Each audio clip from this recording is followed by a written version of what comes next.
والدین دنیا کے سب سے بڑے اور ایماندار انویسٹر آپ کے والدین ہیں۔ یہ ایسے انویسٹر ہیں جو اپنے بچوں پر 3 طرح کا سرمایہ خرچ کرتے ہیں۔ نمبر 1 مال و دولت، نمبر 2 وقت، اپنی ساری عمر، نمبر 3 اپنی جوانی، عمر، خوبصورتی، حسن و جمال، اپنی طاقت۔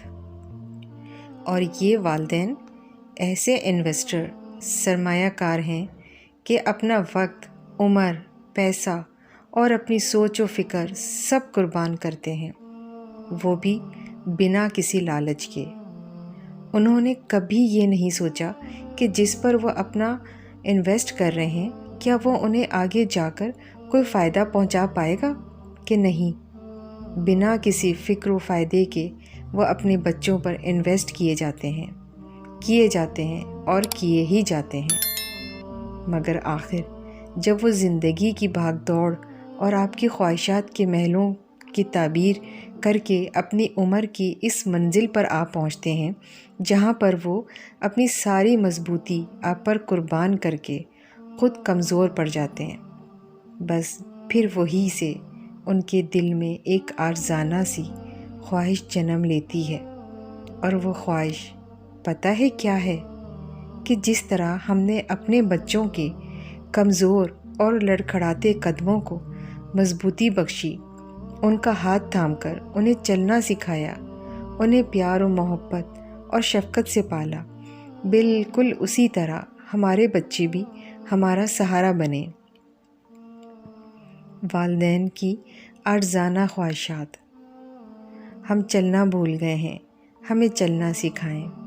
ہم کھانا بھول گئے ہیں، ہمیں کھانا کھلائیں۔ ہم جینا بھول گئے ہیں، ہمیں جینا سکھائیں۔ ہم ہنسنا بھول گئے ہیں، ہمیں ہنسنا سکھائیں۔ اگر خالص محبت سیکھنی ہے تو اپنے والدین سے سیکھیں۔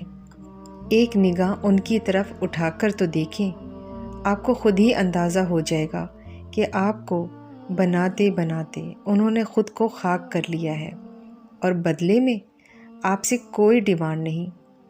اسی کو کہتے ہیں سچی محبت، کہ خود کو فنا کر کے اپنی محبوب چیز کو زندہ رکھنا اور زندگی سنوارنے کی ہر ممکن کوشش کرنا، بنا کسی پروفٹ کے، لالچ کے۔ خدا را اپنے والدین کی قدر و قیمت کو پہچانیں، ان کی قدر کریں، ان سے محبت کریں، انہیں اپنا وقت کہ جس کی انہیں سب سے زیادہ ضرورت ہے انہیں دیں۔ ان کے بار بار سوال کرنے یا پوچھنے کی عادت سے اکتائیں مت، یہ ان کا حق ہے، اور آپ کا فرض کہ وہ آپ کی زندگی اور ذات کے ہر پہلو سے باخبر رہیں اور آپ کو غلط راستے پر چلنے سے روکیں۔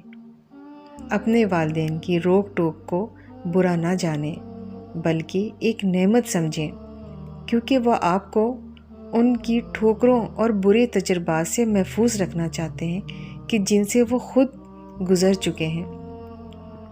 لہٰذا جسے وہ بچپن میں آپ کے 10-12 سوال کرنے پر بنا کسی شکن کے مسکرا کر جواب دیتے تھے، بالکل اسی طرح آپ کا بھی یہ امتحان اور فرض ہے کہ بنا کسی شکن کے مسکرا کے ان کے 100 بار پوچھنے پر مسکرا کر جواب دیجیے۔ جب بھی دعا کے لیے ہاتھ اٹھائیں، سب سے پہلے اپنے والدین کے حق میں دعا کریں۔ انشاءاللہ آپ کی سب جائز دعائیں اللہ تعالیٰ قبول کرے گا۔ اور اگر آپ کے والدین حیات ہیں تب بھی، اور اگر وفات پا چکے ہیں تب بھی ان کے حق میں دعا ضرور کیا کریں۔ اپنے والدین کے ساتھ حکم الہی کے مطابق پیش آئیں اور ان کے لیے نرم دلی سے عاجزی کا بازو جھکا کر رکھیں اور دعا کریں کہ اے میرے رب تو ان دونوں پر رحم فرما جیسا ان دونوں نے مجھ پر بچپن میں پالا۔ یہ تحریر اپنے بچوں کو ضرور پڑھائیں، خواہ آپ کے بچے خود والدین بن چکے ہوں۔